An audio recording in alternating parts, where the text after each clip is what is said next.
Our anniversary was on the 14th of September. We had been going to the same restaurant for 8 years, a small Italian place, not fashionable, not expensive, just good and consistent, and ours. Richard made the reservation himself, always. He liked to do it. I found out afterward that he had made it 3 weeks in advance that year. 3 weeks. He knew what he was going to say before he knew what he was going to order. This is that story. Richard and I met when I was 29.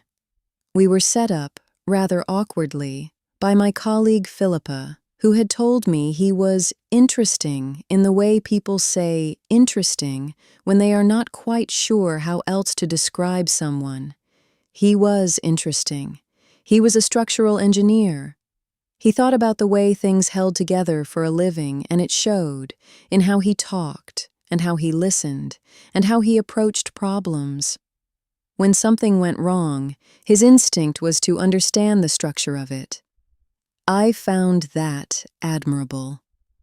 For a long time, I found it admirable. We first went to Il Nido for our second anniversary. It was not a special occasion to anyone else. The restaurant was half empty on a Tuesday. The owner, Marco, brought us a complimentary tiramisu at the end. He remembered us the next year, and the year after that. By our 6th anniversary, Marco set the table before we arrived. He knew the wine Richard ordered and had it breathing. He called me Signora in the warmly ironic way that is really an affection.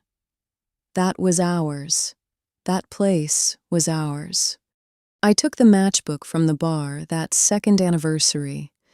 They had them in a small dish by the door, the restaurant's name in gold on the cover. I do not know why I took it. It went into my coat pocket and then into a drawer, and I did not think about it again for a very long time. We had a good marriage in the ways that matter quietly. We did not fight badly. We talked about the future with the ease of people who assumed they would be in it together. We bought a flat, then a house. We disagreed about the kitchen tiles for 3 months, and I still think I was right about the gray ones. We had a dog, a slow, elderly beagle called Pip, who sat between us on the sofa with the settled authority of someone who had organized the household to their liking. We were, for a long time, happy. Richard was thorough in the ways that mattered for most of those 11 years. He sent my mother a birthday card every year without being reminded. He was the person who noticed at a dinner party when someone had gone quiet. He was not cruel, and he was not dishonest in the ways that announce themselves. The dishonesty, when it came, was quiet and planned. I have tried many times since to locate the beginning of it. The clearest I can get is this.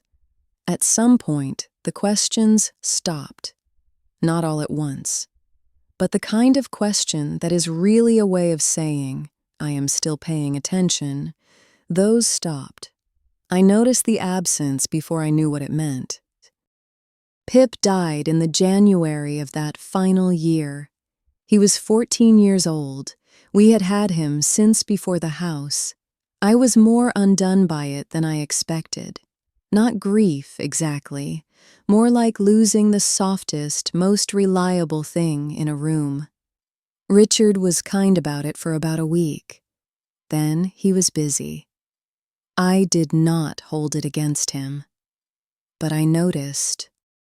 That spring, he worked more. There was a large project, a bridge actually, which felt pointed in retrospect, and it required late evenings and weekend calls and once a trip to Edinburgh that was extended, without much explanation, by 4 days. I did not ask for much explanation. He did not offer it. We were both, I think, maintaining the shape of the marriage, the familiar outlines of it, without examining what was still inside. There was an evening in July. I remember it because it was very warm and we had the back door open. When I looked across the kitchen at Richard and felt, quite clearly, that I did not know what he was thinking. Not just then. I realized I had not known for some time. That used to bother me, and then it stopped bothering me. I think that was the moment I should have paid attention to. When something that should hurt you stops hurting, that is worth examining. He told me in August that he had booked the restaurant. I was pleased. We had not talked much about the anniversary. I had not been sure that year that we would mark it in the usual way. But he had booked it. The same table, September the 14th. He seemed, when he told me, slightly distracted. I assumed it was the project. I found the booking confirmation in his email afterward. He had forwarded it to himself with the restaurant's phone number 3 weeks before the 14th. He had been organized about it. He was always organized about things he considered important. I dressed carefully on the night, not extravagantly. Just the kind of careful you do when you want an evening to be good. I wore the earrings he had given me for our 7th anniversary. On the way to the restaurant, he was quiet in the car. I put the radio on. He did not say anything about it. Marco seated us at our usual table. He poured the wine, the same wine, because Richard had specified it when he made the booking. He wanted the familiar things to be correct. Looking back, I think that detail tells you everything you need to know about what kind of man does a thing like this. He wanted it to look right. He wanted the setting to be controlled. We ordered. We talked about ordinary things, his project, my week, a friend's new baby we were meant to visit. I drank more of my wine than usual, which was not a signal to me at the time, but is one in retrospect. My body knew something my mind was not ready to hold. He waited until the main course was almost finished. He set his knife and fork down. He said, "There is something I need to tell you, and I have been trying to find the right moment for a long time." I remember thinking, the right moment for a long time. I remember thinking, how long? I did not say anything. I waited. He said he had been unhappy for longer than he could properly explain. He said he had not been honest with me or with himself. He said he thought it was better to say it now, here, like this, because he did not want it to happen badly. He said there was someone. He said it had been going on for 7 months. He said her name. I heard it. I set it down immediately and have not picked it up since. I did not cry. I offer that as the accurate record, not as something to admire. I sat across from my husband of 11 years in the restaurant we had eaten at for 8 of them, and I did not cry. I said, "How long have you been planning to tell me here?" He said he had not planned it.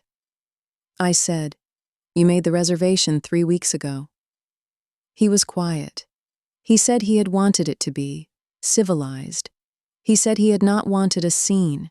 He said he thought this was better than at home. I thought, "You chose a public place because you believed I was the kind of woman who would not make a scene anywhere." You were right. That, I think, was his only accurate calculation in the whole enterprise. 7 months. He had been with her for 7 months. He had sat across from me at Christmas, at my mother's table, pulling crackers, reading the jokes out loud in silly voices, for 7 months. In January, when I was still putting Pip's things away, he had already decided. He had already known, while I was grieving the dog, that this particular year would be the last one. He had just decided, at some point I cannot locate, to stop paying attention to the large things. Marco came to clear the plates. He asked if we would like dessert. I said yes. I ordered the tiramisu, the same tiramisu we had been brought for free in that half-empty restaurant on our second anniversary. Richard said nothing.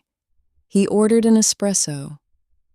We sat in that restaurant for another 35 minutes. I do not know what I was proving or to whom, but I was not going to leave before dessert. In the car home, we did not speak. I looked out of the window at the streets, the same streets we had driven down every September for 8 years. They looked different, not worse, just different, the way a thing looks when you are seeing it for the last time and know it. At home, I went upstairs. I did not say anything. I took my earrings off, the ones he had given me for our 7th anniversary, and I put them in the small ceramic dish on my side of the dresser.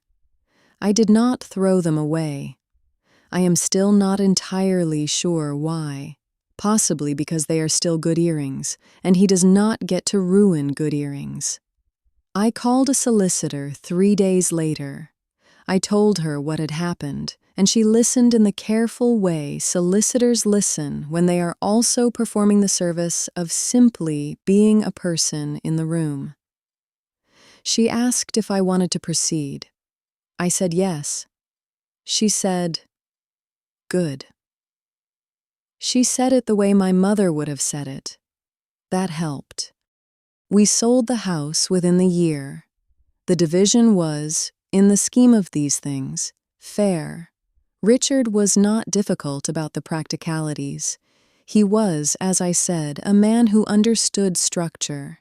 He understood that the structure of the ending needed to hold, or everything would cost more. I passed Il Nido 6 months later. I had not meant to. I had taken a different route from the tube and slightly misjudged the streets. I looked in through the window. Marco was at the front, talking to someone. He did not see me. I stood there for about 4 seconds. Then I kept walking. I found the matchbook when I was packing. From that 2nd anniversary, the half-empty restaurant, the complimentary tiramisu, the evening when none of this was possible. I held it for a while. I thought about the fact that the same building that held the ending had held the beginning. Then I put it in the box marked Keep. There is one more thing I want to say. About the 3 weeks.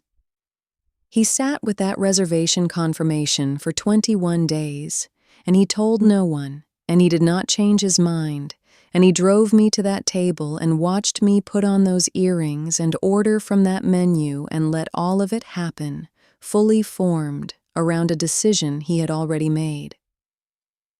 I have thought about this many times. I do not think he was cruel.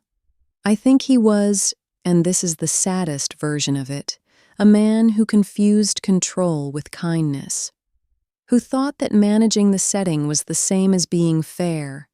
It was not. But I think he genuinely believed it was.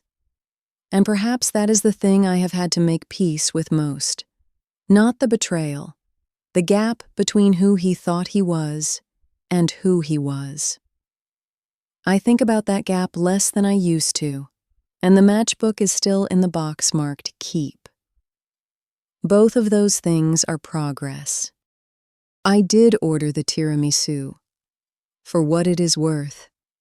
If this kind of story is what you came here for, the ones people do not usually say out loud, subscribe. There is a new one every week.